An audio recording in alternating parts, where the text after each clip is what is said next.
Chapter 1. School and Football. I was born an idiot, but I'm cleverer than people think.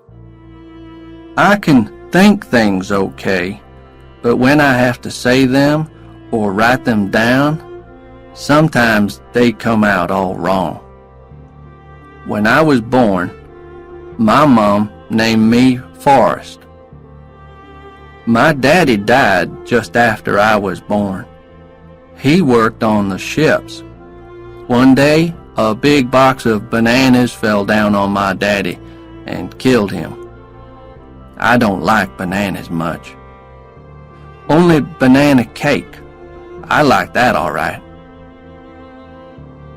At first, when I was growing up, I played with everybody. But then some boys hit me, and my mom didn't want me to play with them again. I tried to play with girls, but they all ran away from me. I went to an ordinary school for a year. Then the children started laughing and running away from me.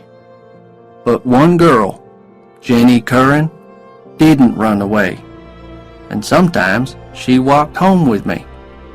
She was nice. Then they put me into another kind of school, and there were some strange boys there. Some couldn't eat or go to the toilet without help. I stayed in that school for 5 or 6 years, but when I was 13, I grew 6 inches in 6 months, and by the time I was 16, I was bigger and heavier than all the other boys in the school. One day I was walking home and a car stopped next to me. The driver asked me my name and I told him. "What school do you go to?" he asked. I told him about the idiot school. "Do you ever play football?" he asked. "No," I told him. "I see other people playing, but I don't play, and they never asked me to play with them." "Okay," the man said. 3 days later, the man in the car came and got me out of school. Mom was there, and they got all the things out of my desk and put them in a brown paper bag. Then they told me to say goodbye to the teacher. The man in the car took me and Mom to the new high school. There, an old man with gray hair asked me lots of questions, but I knew that they really wanted me to play football. The man in the car was a football coach called Fellers. Coach Fellers asked me to put on a football suit, then asked me to undress and dress again 20 times until I could do it easily. I began to play football with the high school team, and Coach Fellers helped me. And I went to lessons in the school. One teacher, Miss Henderson, was really nice. She taught me to read. And who do you think I saw in the school cafe? Jenny Curran. She was all grown up now, with pretty black hair, long legs, and a beautiful face. I went and sat with her, and she remembered me. But there was a boy in the cafe who started calling me names and saying things like, "How stupid." Then he threw some milk at me, and I jumped out of my chair and ran away. A day or two later, after school in the afternoon, he and his friends came up to me and started pushing and hitting me. Then they ran after me across the football field. I ran away fast. I saw that Coach Fellers was watching me. He had a strange look on his face, and he came and told me to put on my football suit. That afternoon, he gave me the ball to run with. The others started running after me, and I ran as fast as I could. When they caught me, it needed 8 of them to pull me down. Coach Fellers was really happy. He started jumping up and down and laughing. And after that, everybody liked me. We had our first game, and I was frightened. But they gave me the ball, and I ran over the goal line 2 or 3 times. People were really kind to me after that. Then something happened which was not so good. I want to take Jenny Curran to the cinema, I told Mom one day. So she phoned Jenny's mom and explained. Next evening, Jenny arrived at our house, wearing a white dress and with a pink flower in her hair. She was the prettiest thing that I ever saw. The cinema was not far from our house. Jenny got the tickets and we went inside. The film was about a man and a woman, Bonnie and Clyde, and there was a lot of shooting and killing. Well, I laughed a lot, but when I did this, people looked at me, and Jenny got down lower and lower in her place. Once, I thought she was on the floor, and I put my hand on her shoulder to pull her up, but I pulled her dress, and it came open, and she screamed. I tried to put my hands in front of her because there were people looking at us. Then 2 men came and took me to an office. A few minutes later, 4 policemen arrived and took me to the police station. Mom came to the police station. She was crying, and I knew that I was in trouble again. And I was in trouble. But I was lucky. Next day, a letter arrived from a university. It was good news. If I played in their football team, there was a place for me in school there. And the police said, "Well, that's okay with us, just get out of town." So the next morning, Mom put some things into a suitcase for me and put me on a bus. She was crying again, but they started the bus, and away I went. Chapter 2. Life at University. When we got to the university, Coach Bryant came to talk to us. "Last man to get to the practice field will get a ride there on my shoe," he shouted at us. And he meant it when he said that kind of thing. We soon learned that. The building that I went to live in was nice on the outside, but not on the inside. Most of the doors and windows were broken, and the floor was dirty. I lived in a room with a man called Curtis. He crashed into the room with a wild look in his eyes. He wasn't very tall, but he was very strong. "Where are you from?" he asked. "Mobile," I told him. "That's a stupid town," he said. And that was all of our conversation for several days. On the practice field, things didn't start very well. I got the ball, but I ran the wrong way with it, and everybody got angry and started shouting at me. But Coach Bryant called me across. "Just get in the line and start catching the ball," he told me.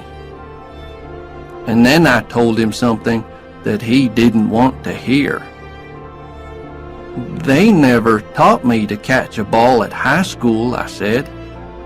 "It was difficult enough for me just to remember where our goal line was." I don't think he was very pleased, but he started to teach me to catch. I wanted my mom, and I wanted to go home. I didn't like that place, and Curtis was always angry, and I couldn't understand him. He had a car, and sometimes he gave me a ride to the practice field. But one day, when he had to change a wheel on the car, I helped him. "If you're an idiot," he said angrily, "how do you know how to do that?" "Maybe I am an idiot," I said, "but I'm not stupid." Then Curtis ran after me and called me all kinds of terrible names. After that, I moved my bed to another room. The first football game was on Saturday. I ran well, and we won 35-3. Everybody was pleased with me. I phoned Mom to tell her. "I heard the game on the radio," she said. "I was so happy, I wanted to cry." That night, everybody went to parties, but nobody asked me to go. I went back to my room, but I heard music from somewhere upstairs. I found a young man who was sitting in his room playing the harmonica. His name was Bubba. He broke his foot in football practice and couldn't play in the game. I sat and listened to him. We didn't talk, but after about an hour, I asked, "Can I try it?" And he said, "Okay," and gave me the harmonica. I began to play. After several minutes, Bubba was getting really excited and saying, "Good, good, good." Then he asked, "Where did you learn to play like that?" "I didn't learn anywhere," I said. When it got late, he told me to take the harmonica with me, and I played it for a long time in my room. Next day, I took it back to Bubba. "Keep it," he said. "I've got another one." I was really happy, and I went and sat under a tree and played all day. It was late afternoon when I began to walk back to my room. Suddenly, I heard a voice shout, "Forrest!" I turned round and saw Jenny. She had a big smile on her face, and she held my hand. "I saw you play football yesterday," she said. "You were wonderful." She wasn't angry about the cinema, and she asked me to have a drink with her. "I'm taking lessons in music, and I want to be a singer," she told me. "I play in a little group. We're playing at the Student Center tomorrow night. Why don't you come and listen?" "Okay," I said. Chapter 3. The Big Game. On Friday night, I went to the Student Center. There were a lot of people there, and Jenny was wearing a long dress and singing.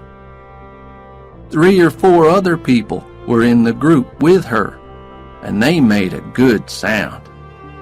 Jenny saw me and smiled, and I sat on the floor and listened. It was wonderful. They played for about an hour, and I was lying back with my eyes closed, listening happily. How did it happen? I'm not sure, but suddenly I found that I was playing my harmonica with them. Jenny stopped singing for a second or two, and the others in the group stopped playing. Then Jenny laughed and began to sing with my harmonica, and then everybody was saying, "Wonderful!" to me.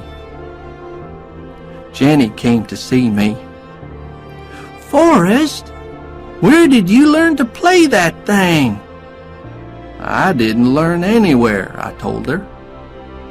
Well, after that, Jenny asked me to play with their group every Friday and paid me $25 every time.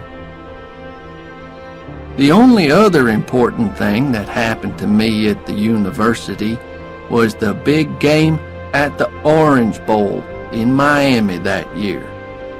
It was an important game which Coach Bryant wanted us to win. The game started and the ball came to me. I took it and ran straight into a group of big men on the other team. Crash! It was like that all afternoon. When they were winning 28-7, Coach Bryant called me across. "Forrest," he said, "all year we have secretly taught you to catch the ball and run with it. Now you're going to run like a wild animal, okay?" "Okay, Coach," I said. And I did. Everybody was surprised to see that I could catch the ball. Suddenly, it was 28-14. And after I caught it 4 or 5 more times, it was 28-21. Then, the other team got 2 men to run after me. But that meant Gwyn was free to catch the ball, and he put us on the 15-yard line. Then Weasel, the kicker, got a field goal, and it was 28-24. But then things began to go wrong again. Weasel made a bad mistake, and then the game finished, and we were the losers. Coach Bryant wasn't very happy. "Well, boys," he said, "there's always next year." But not for me. I soon learned that. I couldn't stay at the university. I wasn't clever enough at the lessons, and there was nothing that anybody could do about it. Coach Bryant was very sad. "I knew this would happen, Forrest," he said. "But I said to them, just give me that boy in my team for a year. And they did. And we had a good year. The best year, Forrest. Good luck, boy." Bubba helped me to put my things in my suitcase. Then he walked to the bus with me to say goodbye. We went past the student center, but it wasn't Friday night, and Jenny's band wasn't playing. I didn't know where she was. It was late when the bus got to Mobile. Mom knew that I was coming, but she was crying when I got home. "What's wrong?" I asked. "A letter came," she cried. "You've got to go in the army."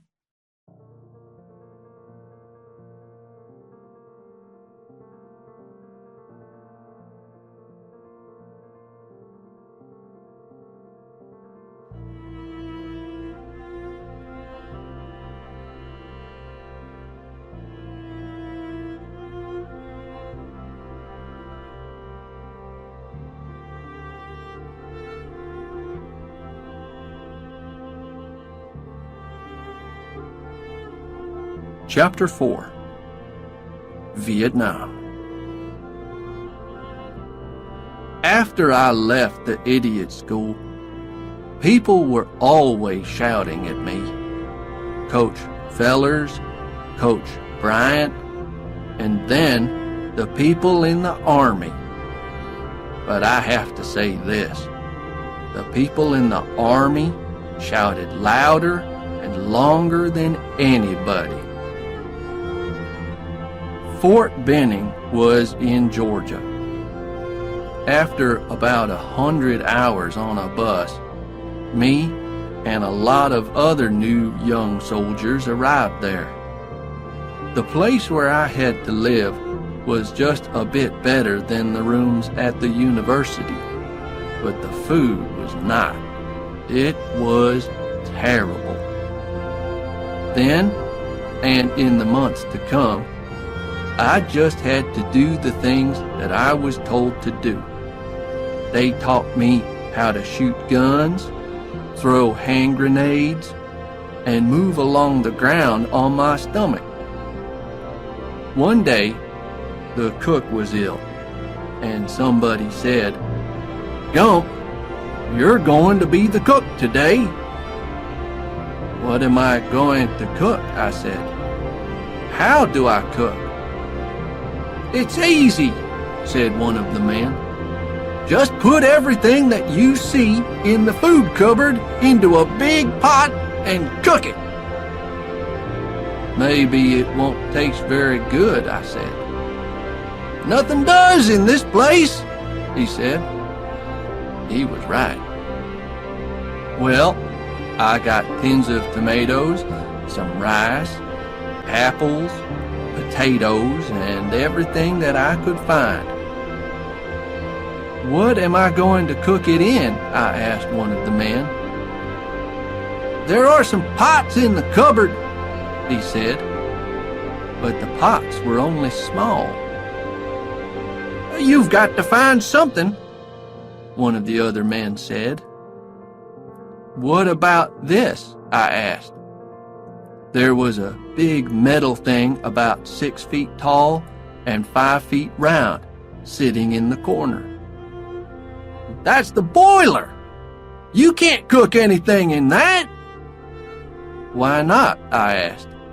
"It's hot, it's got water in it." But the men had other things to do. "Do what you like," they said. So, I used the boiler. I put everything in it, and after about an hour, you could smell the cooking. It smelled okay. Then the men came back, and everybody was waiting for their dinner. "Hurry up with that food, Gump! We're hungry!" they shouted.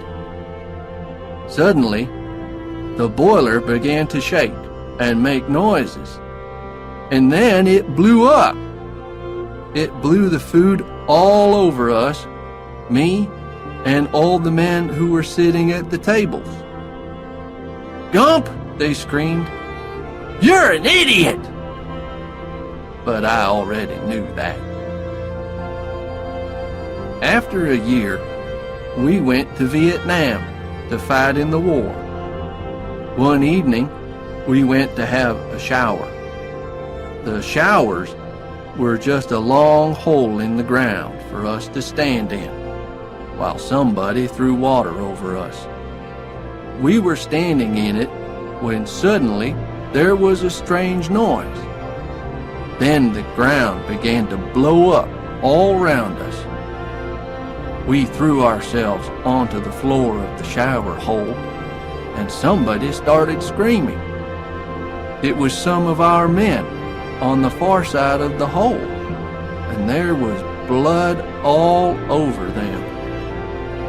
Then everything went quiet again, and after a minute or two, the rest of us climbed up out of the hole. The enemy soldiers tried to blow us up for the next 5 nights, and then it stopped. But it was time for us to move up north to help some of our other men in the jungle. We went in helicopters, and there was smoke coming up out of the jungle when we got there. The enemy started shooting at us before we got on the ground, and they blew up one of our helicopters. It was terrible. People on fire, and nothing that we could do. It was almost night before we found our other soldiers in the jungle. And who do you think one of them was? It was Bubba. Well, in between the shooting, Bubba told me about himself. His foot got too bad to play football, and he had to leave the university. But his foot wasn't too bad for the army to get him, and here he was. "What happened to Jenny Curran?" I asked. "She left school and went off with a group of people who were against the war," he said. Chapter 5. Danger in the Jungle.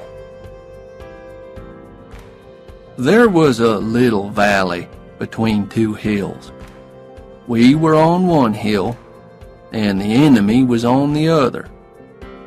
Then we got orders to move the machine gun about 50 meters to the left of the big tree that was in the middle of the valley, and to find a safe place to put it before the enemy blew us all up. We found a place to put the gun and stayed there all night. We could hear shooting all round us, but they didn't hit us.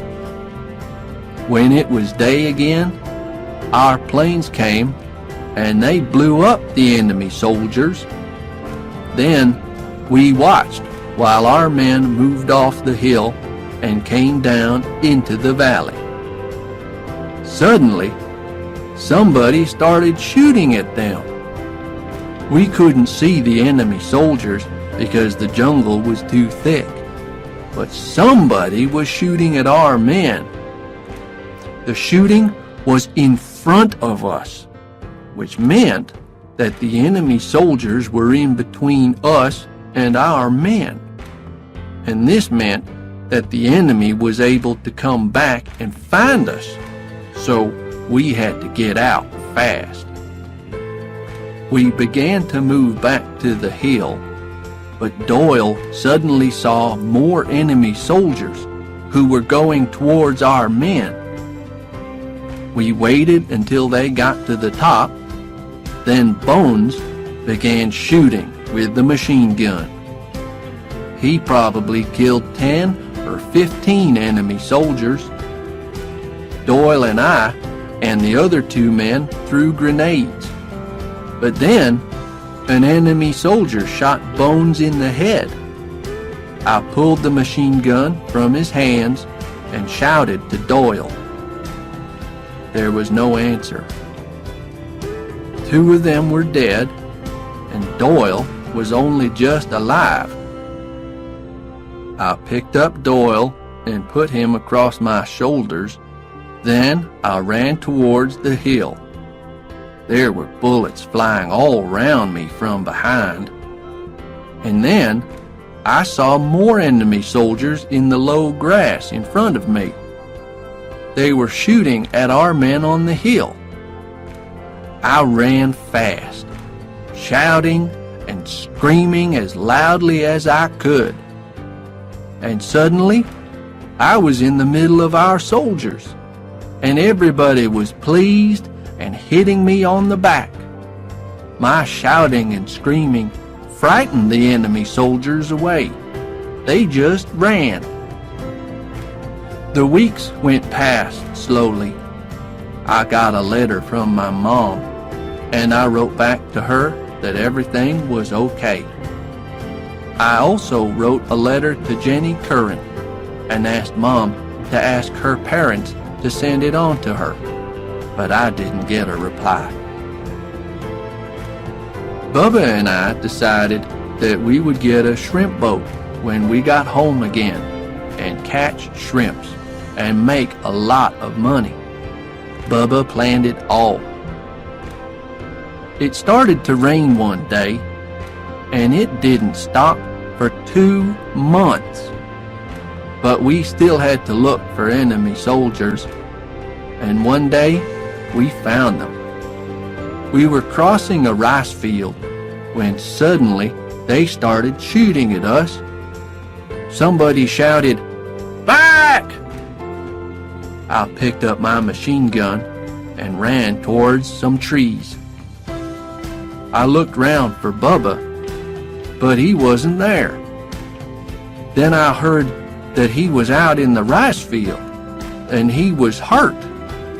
So I left my gun by the trees and ran back into the field. "Gump, you can't go out there!" somebody shouted. But I just ran. Halfway out, I saw another man who was hurt. He was holding a hand up to me, so I picked him up and ran back to the trees with him. Then I ran out again and found Bubba. There was blood all over him, and he had 2 bullets in his stomach. He looked up at me and said, "Forrest, why did this happen?" What could I say? Then he said, "Play me a song on the harmonica, will you?" There was still a lot of shooting going on, but I played a song. Then all the color went out of Bubba's face, and he said something very softly. "Home." And then he died. And that's all I've got to say about that. The rest of the night was terrible. The worst night that I've ever known. Nobody could get any help to us, and the enemy soldiers were so near that we could hear them talking. Then, when it got light, an American plane came and used fire throwers on the enemy, and almost on us. Suddenly, the trees were on fire, and men were running out of the jungle with burned skin and clothes. During all of this, somebody shot me in the back of the leg, but I can't remember when it happened. It didn't matter. Nothing mattered. Bubba was dead. The shrimp business idea was dead with him. I just wanted to die too. Then our helicopters came, and the enemy soldiers who were left ran away. An hour later, I was out of there and on my way to the hospital in Da Nang. Chapter 6. The White House. I was at the hospital for 2 months. After the first few weeks, my leg was getting better. And one day, I went down into the little town, to the fish market. I bought some shrimps, and one of the cooks at the hospital cooked them for me. 2 days later, I went back to the fish market and talked to a man who was selling shrimps. "Where do you get them?" I asked him. He immediately started talking fast in a language that I couldn't understand. But he took me somewhere, past all the boats and the beach. There, he took a net and put it in the water. When he took it out again, it was full of shrimps. Every day for the next few weeks, I went with Mr. Cheat, that was his name, and watched him while he worked. He showed me how to catch shrimps with the net, and it was so easy that an idiot was able to do it, which I did. Then one day, I got back to the hospital, and a Colonel Gooch said, "Gump, we're going back to America together. You're going to see the President of the United States, and he's going to give you a medal because you were very brave." There were about 2,000 people waiting for us at San Francisco Airport when we got off the plane. What a surprise! A lot of them had beards and long hair. I thought perhaps they were there to welcome us, but I was wrong. They were shouting unpleasant things. And then somebody threw a tomato at Colonel Gooch, and it hit him in the face. He tried to clean it off and not look angry, but I didn't want to wait for them to start throwing things at me. No, sir. I started running. The people ran after me, all 2,000 of them, but they couldn't catch me. I ran all around the airport, and then I ran into a toilet and locked the door. I waited in there for almost an hour before I came out again. I went to look for Colonel Gooch, and I found him in the middle of a group of policemen. He was looking very worried until he saw me. "Come on, Gump," he said. "The plane for Washington is waiting for us." The Army sent a car to meet us at Washington Airport, and we drove to a really nice hotel. After we put our suitcases in our rooms, the colonel asked me to go out to a bar with him for a drink. "People are different here," he told me. "They aren't like the people in California." He was wrong. When we got there, he bought me a beer, and he was telling me about the president and my medal when something happened. A pretty girl came up to our table, and the colonel thought she was a waitress. "Get us 2 more drinks, please," he said. She looked at him and said, "I won't get you anything. Not as much as a glass of warm river water, you pig." Then she looked at me and said, "And how many babies have you killed today, you big ape?" Well, after that, we went back to the hotel. Next morning, we got up early and went to the White House, where the president lives. It's a really pretty house with a big garden. A lot of Army people were there, and they immediately started shaking my hand and telling me that I was a brave man and that they were pleased to meet me. The president was a great big old man who talked like somebody from Texas, and there were a lot of people standing around him in the flower garden. Then an army man started to read something, and everybody listened. Everybody but me, because I was hungry and wanted some breakfast. At last, the army man finished reading, and then the president came up and gave me the medal. After that, he began to shake my hand. I was just thinking of getting out of there and having some breakfast when the president said, "Boy, is that your stomach making that noise?" So I said, "Yes." And the president said, "Well, come on, boy. Let's go and get something to eat." And I followed him into the house, and a waiter got us some breakfast. The president asked me a lot of questions about Vietnam and the Army, but I just said, "Yes, it's okay," or shook my head to say no. and after several minutes of this, we were both silent. "Do you want to watch TV?" the president asked suddenly.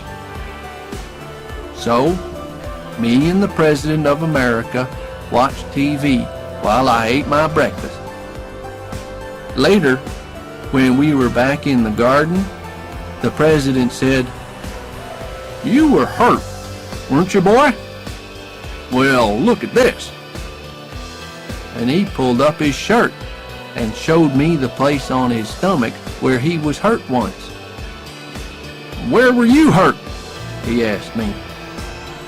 So I pulled down my trousers, turned round, and showed him.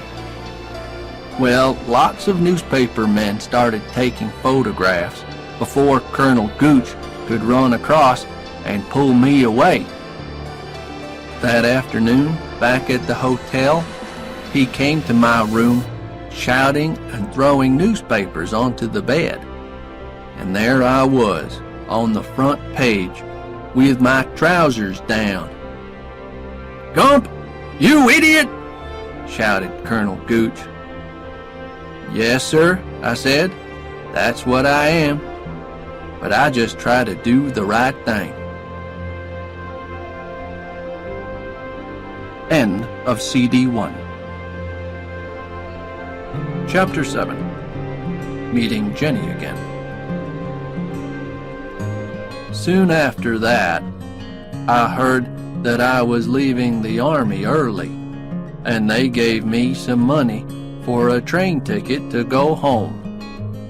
But all this time, I was thinking about Jenny Curran.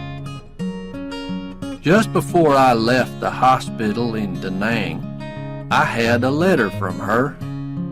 She was now playing in a group called the Broken Eggs, and they played 2 nights each week at a place called the Ho Daddy Club near Harvard University. Now that I was free from the army, I just wanted to go and see her. So I got a ticket for Boston instead of Mobile. I tried to walk to the Ho Daddy Club from the train station, but I lost my way. So I took a taxi. It was in the afternoon, and the man behind the bar said, "Jenny'll be here about 9 o'clock. "Can I wait?" I asked. "Okay," he said. So I sat down and waited for 5 or 6 hours. Students began to come in, most of them wearing dirty jeans. The men had beards, and the women had long, untidy hair. Later, the group, the Broken Eggs, arrived, but I didn't see Jenny. Then they began to play, and they were loud. The music sounded like a plane that was taking off, but the students loved it. And then Jenny came on. She was different. Her hair was all the way down her back, and she was wearing sunglasses at night. She was wearing blue jeans and a shirt with lots of colors on it. The group started playing again, and Jenny began to sing. Later, I went outside and walked around for about half an hour, then went back. There were a lot of people waiting to go in, so I went round to the back of the place and sat on the ground. I had my harmonica in my pocket, so I took it out and started to play. I could hear the music that was playing inside, and after a minute or two, I began playing with it.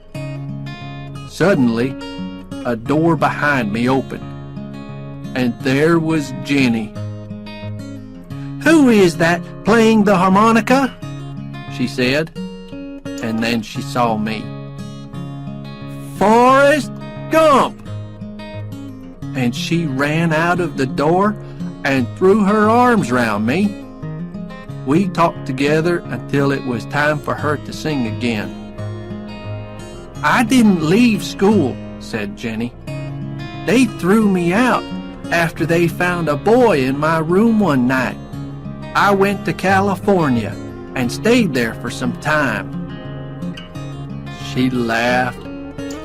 "I wore flowers in my hair and talked about love, but the people that I was with were strange.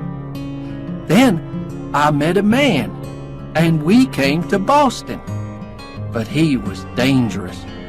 He was against the war, like me, but he blew up buildings and things.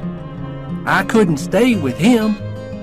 Next, I met a teacher from Harvard University, but he was married. Then I began to sing with the Broken Eggs."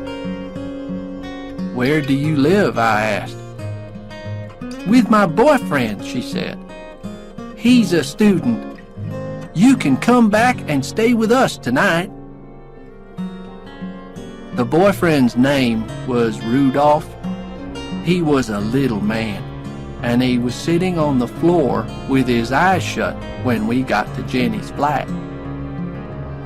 "Rudolph, this is Forrest," Jenny said. "He's a friend of mine from home, and he's going to stay with us for a few days." Rudolph didn't speak or open his eyes, but he put up his hand and smiled. Next morning, when I got up, Rudolph was still sitting on the floor with his eyes shut. That afternoon, Jenny took me to meet the other people in the group, and that night, I began playing my harmonica with them at the Ho Daddy Club. It went well, and I played with them every night after that. Then one day, I came back to the flat, and Jenny was sitting on the floor. "Where's Rudolph?" I asked. "Gone," she said. "Walked out, like all the others." And then she started to cry. "Don't cry, Jenny," I said, and I put my arm around her. Well, it started like that. But the next minute, we were kissing and making love. And when we finished, Jenny said, "Forrest, where have you been all this time?" Chapter 8. Into Space. Spring and summer went by, and I continued to play my harmonica with the group. It was my happiest time of all.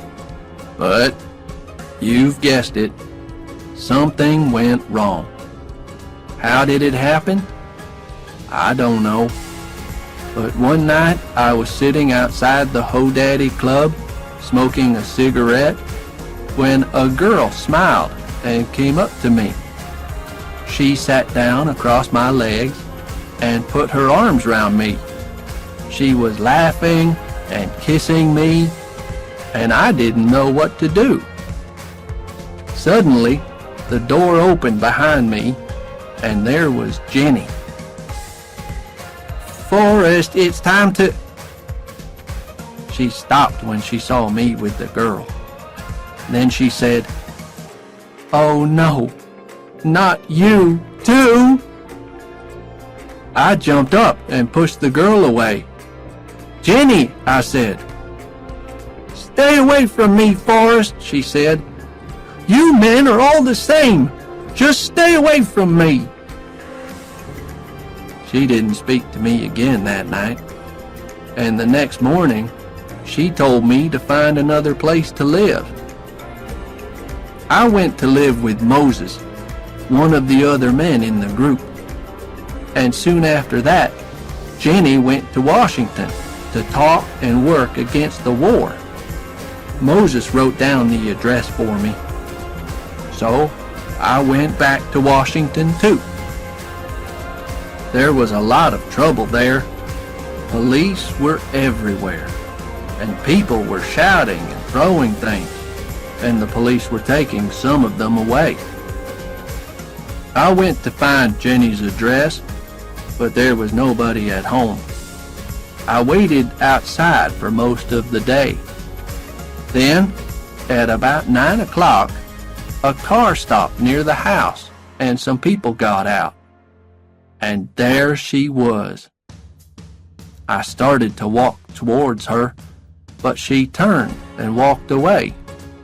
The other people, 2 men and a girl, didn't know what to say. "What's wrong with her?" I asked one of the 2 men. "She just got out of prison," he said. "She was there all night before we could get her out." Jenny was in the back of the car now, so I went over and talked to her through the window. I told her how I felt. I was sorry about the girl, and I didn't want to play in the group without her. She listened quietly, then opened the car door for me to get in, and we sat and talked. The others were talking about something that would happen the next day. Some American soldiers planned to take off their Vietnam medals and throw them away in front of the crowds of people. Suddenly, Jenny said, "Did you know that Forrest won a medal?"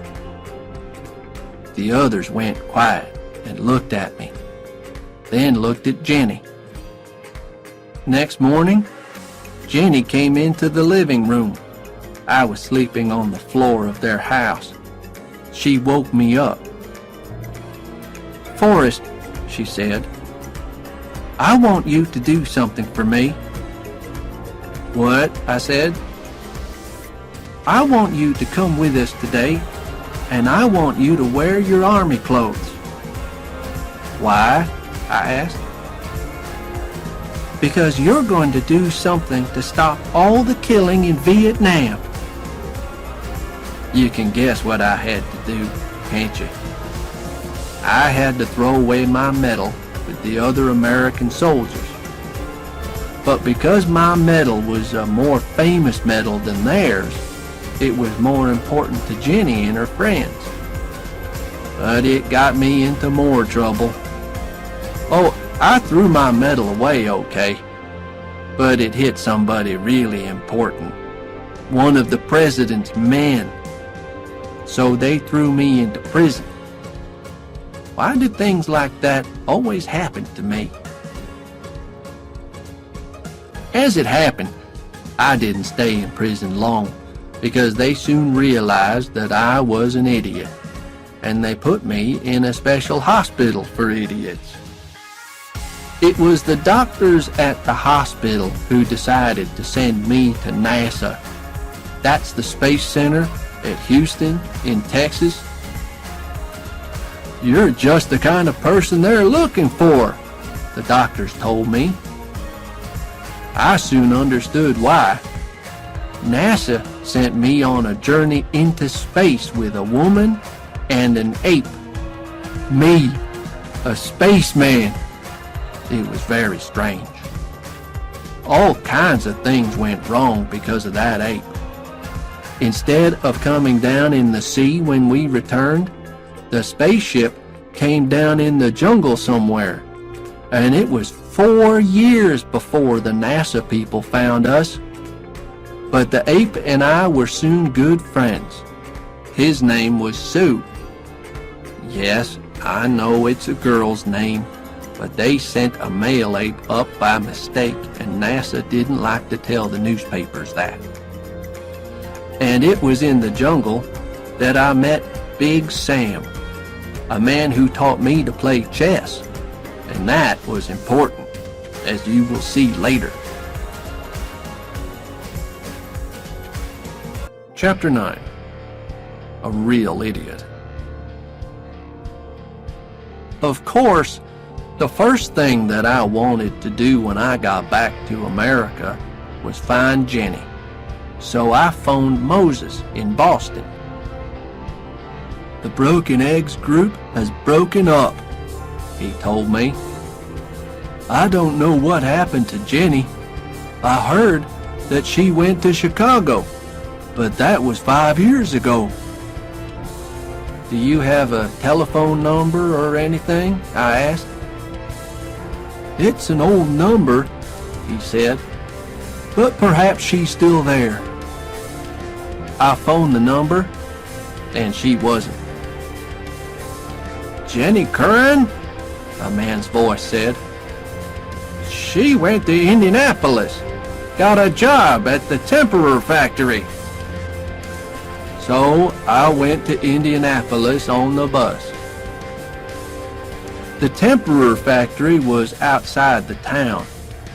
I asked about Jenny at the office, and the woman said, Yes, she works in here. Why don't you wait at the side of the factory? It's almost lunchtime, and she'll probably come out. So I did. A lot of people came out at lunchtime. Then Jenny came out. She went and sat under a tree on the grass and began eating an apple. I went up behind her and said, That looks like a nice apple. She didn't look up. She just said, Forrest, it has to be you. A minute later, I had my arms around her, and we were both crying. People were watching us with strange looks on their faces, but it didn't matter. Jenny and me were together again. I finished work in 3 hours, Forrest, Jenny said. Why don't you wait for me in that bar across the street? Then I'll take you to my place. So I waited in the bar. And I got into the wrestling business. How? I'll tell you. It started when I arm wrestled a man in the bar and won some money on a bet. That gave me an idea. But at first, I didn't say anything to Jenny. She came across to the bar after work, and we had a drink and talked. I saw you on TV when you went up into space, Forrest, she said. And I told her all about that, and about Sue, the ape. What happened to him? She asked. I don't know, I said, but he was a good friend. Later, we went back to Jenny's flat, and she said, You can stay here. Next day, when Jenny went to work, I went back to the bar. Several people wanted to try arm wrestling with me again, and I said, okay. None of them won, because I was too strong, but plenty of people wanted to try their luck. After about a month, I was winning nearly $200 a week arm wrestling. Then one day, a man called Mike came into the bar. You can make a lot more money, he told me. How? I asked. Wrestling. Real wrestling, he said. I can teach you. To make a long story short, he did. Jenny wasn't happy about the wrestling, but I won a lot of money. Sometimes by winning fights, sometimes by losing them, because Mike told me to lose them. Yes, that happens too. But then I did something stupid again. I bet on myself winning a fight after Mike told me to lose it. Jenny got really angry. It isn't honest, she said. I didn't listen. I bet all my money on myself to win, and then I lost the fight. But there was worse to come. When I got back to the flat, Jenny was gone, and there was a letter waiting for me. It said, Dear Forrest, You're doing something bad tonight. It isn't honest, and I cannot go on with you like this. I think about having a house and a family and things like that now.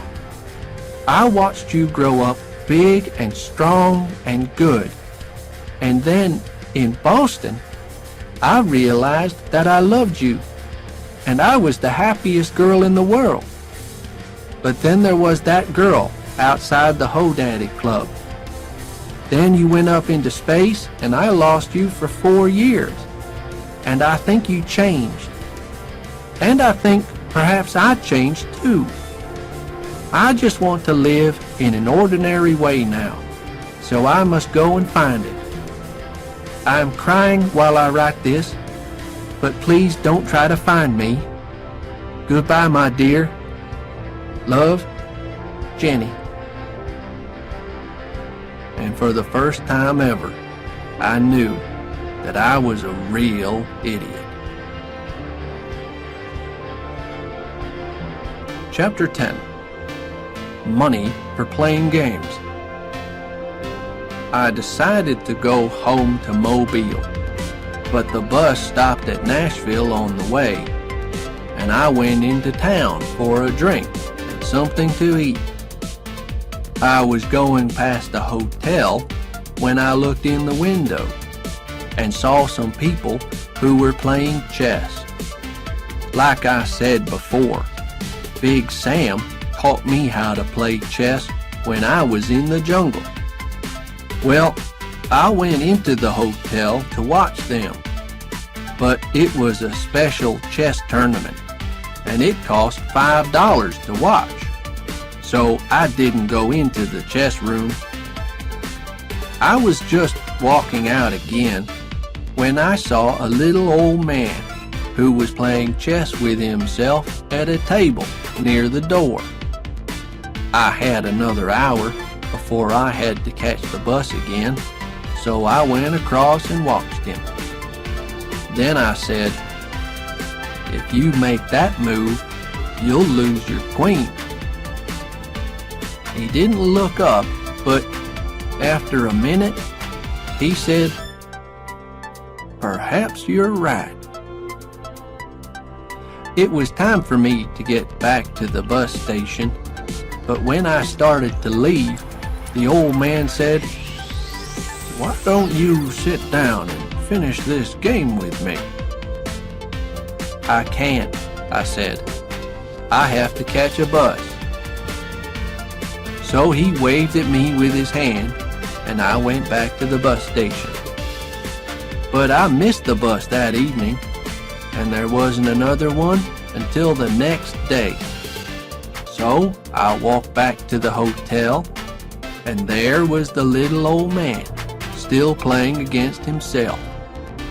He looked up and saw me, and told me to sit down. It took me an hour to win that chess game. "Just who are you?" he said after the game. "Forrest Gump," I said. "Where did you learn to play chess?" he asked. "In the jungle," I told him. He looked surprised. "Aren't you in the tournament?" he asked. "No," I told him. "I'm going home, and I'm going to start a shrimp business." "You can make a lot of money from chess," he said. "You're very good." "Am I?" I said. The old man's name was Mr. Tribble. 2 days later, we were on our way to Los Angeles to a big chess tournament. We were a day or two early for the tournament, and Mr. Tribble took me to see some people who were making a film. They make a lot of films in Los Angeles. We were watching a man who was crashing through a window in a film fight when a man walked over to us. "Are you an actor?" he asked me. "Who? Me?" I said. "We're here for the chess tournament," said Mr. Tribble. but the other man was looking at me. "You are a big, strong man, aren't you?" he said. "You're just what I need for a film that I'm making. My name is Felder." "He has to play chess in a tournament tomorrow," said Mr. Tribble. "He hasn't got time to be an actor." "It won't take long," said Mr. Felder. So we went with Mr. Felder, and I found myself acting in a film about the jungle with Raquel Welch, the famous film star. "Is that really Raquel Welch?" I asked Mr. Felder. But things did not go well.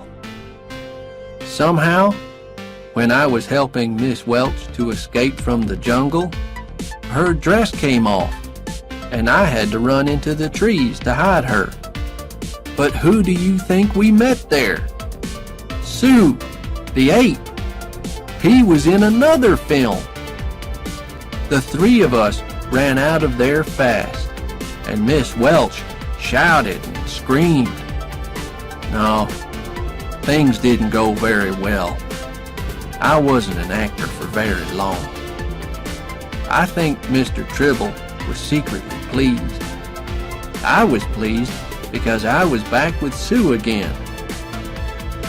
Back at our hotel, the three of us sat in our room and tried to decide what to do.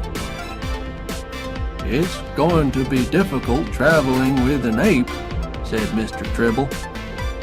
"He won't be any trouble, Mr. Tribble," I said. But Mr. Tribble seemed worried. Next day was the big chess tournament at the Beverly Hills Hotel. Mr. Tribble and I got there early, and I had to play chess all day. It took me about 7 minutes to win the first game, and half an hour to win the next. I played all that day and the next, and suddenly I was in the final, playing with a Russian, Honest Ivan, the best player in the world.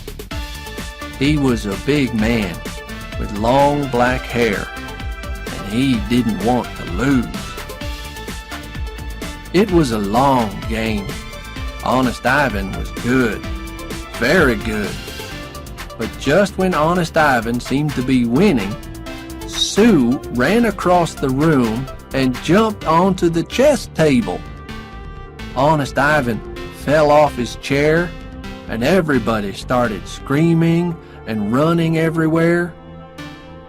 "Let's get out of here, Forrest!" shouted Mr. Tribble.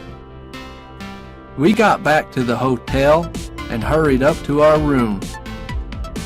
"Forrest," said Mr. Tribble, "you're a wonderful chess player, but I never know what's going to happen next.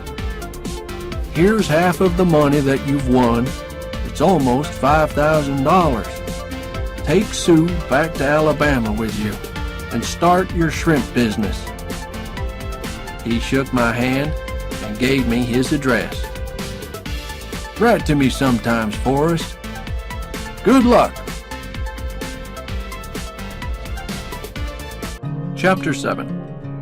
Meeting Jenny again. Soon after that, I heard that I was leaving the army early, and they gave me some money for a train ticket to go home.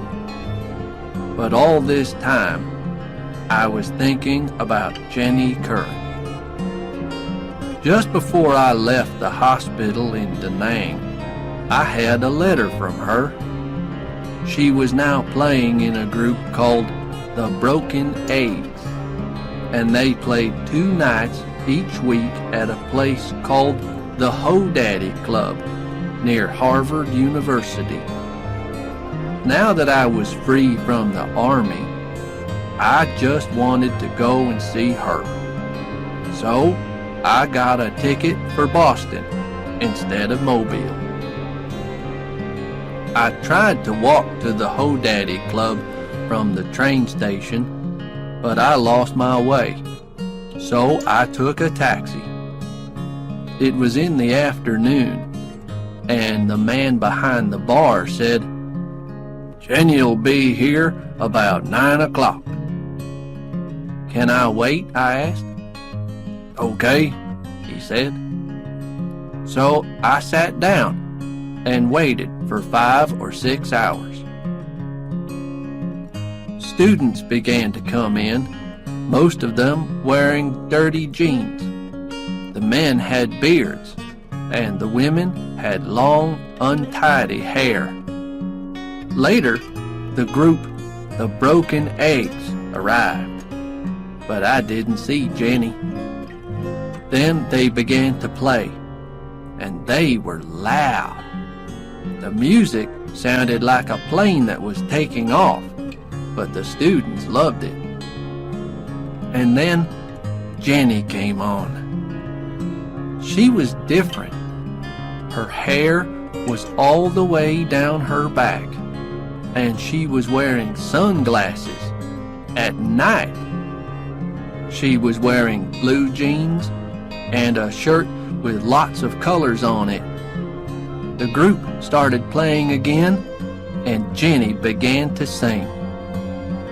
Later, I went outside and walked around for about half an hour, then went back.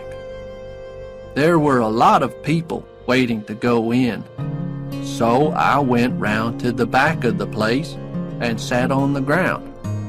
I had my harmonica in my pocket, so I took it out and started to play. I could hear the music that was playing inside, and after a minute or two, I began playing with it. Suddenly, a door behind me opened, and there was Jenny. "Who is that playing the harmonica?" she said, and then she saw me. "Forrest Gump!" And she ran out of the door and threw her arms round me. We talked together until it was time for her to sing again. "I didn't leave school," said Jenny. "They threw me out after they found a boy in my room one night. I went to California and stayed there for some time." She laughed. "I wore flowers in my hair and talked about love. But the people that I was with were strange. Then I met a man, and we came to Boston. But he was dangerous. He was against the war, like me, but he blew up buildings and things. I couldn't stay with him. Next, I met a teacher from Harvard University, but he was married. Then I began to sing with the Broken Eggs." "Where do you live?" I asked. "With my boyfriend," she said. "He's a student. You can come back and stay with us tonight." The boyfriend's name was Rudolph. He was a little man, and he was sitting on the floor with his eyes shut when we got to Jenny's flat. "Rudolph, this is Forrest," Jenny said. "He's a friend of mine from home, and he's going to stay with us for a few days." Rudolph didn't speak or open his eyes, but he put up his hand and smiled. Next morning, when I got up, Rudolph was still sitting on the floor with his eyes shut. That afternoon, Jenny took me to meet the other people in the group, and that night, I began playing my harmonica with them at the Ho Daddy Club. It went well, and I played with them every night after that. Then one day, I came back to the flat, and Jenny was sitting on the floor. "Where's Rudolph?" I asked. "Gone," she said. "Walked out, like all the others." And then she started to cry. "Don't cry, Jenny," I said, and I put my arm around her. Well, it started like that. But the next minute, we were kissing and making love. And when we finished, Jenny said, "Forrest, where have you been all this time?" Chapter 12. Little Forrest. Sue and I got off the bus at Savannah. Then I went and got a cup of coffee and sat outside the bus station. What could I do next? I didn't know. So after I finished my cup of coffee, I took out my harmonica and began to play. I played 2 songs, and a man walked past and threw some money into my empty coffee cup. I played 2 more songs, and soon the cup was half full of money. By the end of the next week, we were getting $10 a day. Then, one afternoon when I was playing to some people in the park, I noticed that a little boy was watching me carefully. Then I looked up and saw a woman who was standing near him. It was Jenny Curran. Her hair was different, and she looked a bit older and a bit tired, but it was her all right. And when I finished playing, she held the little boy's hand and came across. She was smiling. "Oh, Forrest, I knew it was you when I heard that harmonica. Nobody plays the harmonica like you do." "What are you doing here?" I asked her. "We live here now," she said. "Donald works in a business here in Savannah. We came here about 3 years ago." When I stopped playing, the rest of the people walked away. Jenny sat next to me while the little boy started playing with Sue. "Why are you playing your harmonica in the park?" asked Jenny. "Mom wrote and told me about your shrimp business and how rich you were." "It's a long story," I said. "Is that your little boy?" "Yes," she said. "What do you call him?" "His name is Forrest," she said quietly. Then she went on. "He's half yours. He's your son, Forrest." I looked at the boy, who was still playing with Sue. "My son?" "I knew that a baby was on the way when I left Indianapolis," said Jenny. "But I didn't want to say anything. I don't know why. I was worried that perhaps he would be an idiot," I finished for her. "Yes, but Forrest, he's not an idiot. He's really clever." "Are you sure that he's mine?" I asked. "I'm sure," said Jenny. "He wants to be a football player." I looked at the boy. "Can I see him for a minute or two?" "Of course," said Jenny, and she called to him. "Forrest, I want you to meet another Forrest. He's an old friend of mine." The boy came and sat down. "What a funny animal you've got," he said. "He's an ape," I said. "His name is Sue." "Why is it called Sue if it's a he?"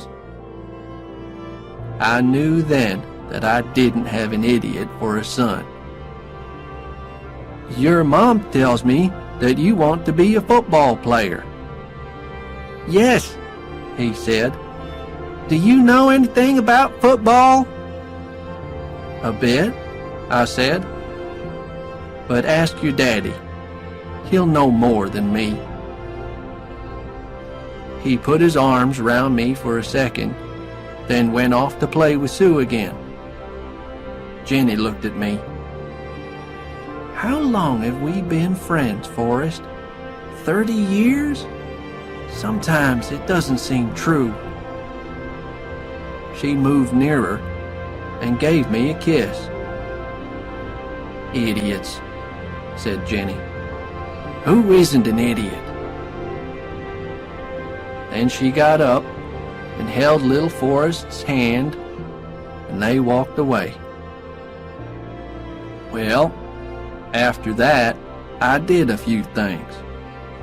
First, I phoned Mr. Tribble and told him to give some of my money from the shrimp business to my mom, and some to Bubba's daddy.